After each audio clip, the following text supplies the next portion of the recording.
একটা ছোট্ট গ্রামে থাকত রিনি, ছোট এক মেয়ে, যার চোখ দুটো সবসময় কৌতূহলে টলল করত। গ্রামের সবাই ওকে খুব ভালোবাসত, কিন্তু রিনির সবচেয়ে প্রিয় জায়গা ছিল গ্রামের পুরনো জঙ্গলটা। কেউ ওদিকে যায় না, কিন্তু রিনি, সে তো একদম অন্যরকম। একদিন দুপুরবেলা আকাশে উড়ছিল একটা রঙিন ঘুড়ি। রিনি দৌড়ে দৌড়ে চলে গেল ঘুড়ির পেছনে, আর সেই ঘুড়িটা উড়তে উড়তে পৌঁছল একেবারে জঙ্গলের মধ্যে এক পুরনো ভাঙাচোরা বাড়ির ওপরে। জঙ্গলের মাঝখানে দাঁড়িয়েছিল একটা বহু পুরনো বাগানবাড়ি। দরজাটা আধা খোলা, দেয়ালে গাছলতা উঠে গেছে। রিনি একটু ভেবেছিল ঢুকব না, কিন্তু রিনি তো কৌতূহলী। সে ঠিকই ঢুকে পড়ল। বাড়ির ভেতরে ঢুকে রিনি দেখে একটা ভূত।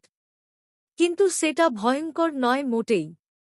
ভূতের বড় একটা চশমা, মাথায় একটা পুরনো টুপি আর হাতে একটা গল্পের বই।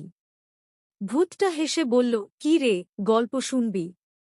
রিনি একটু থেমে গেল, তারপর হেসে ফেলল। তারপর দুজন বসে বসে গল্প বলতে আর শুনতে লাগল। বুড়ো ভূত বলল, ভূত মানেই ভয় না, ভূত মানেই গল্প। রিনি পেল এক নতুন বন্ধু একেবারে জঙ্গলের মধ্যে। গ্রামের সবাই এখন ভাবে জঙ্গলটা আর ভয়ের নয়। রিনির জন্য সেটা হয়ে গেছে গল্পের এক রঙিন জায়গা। আর বুড়ো ভূত, সে এখন রিনির সাথেই কাটায় সময়, গল্প বলে, গল্প বানায় আর হাসিতে ভরে রাখে চারপাশটা।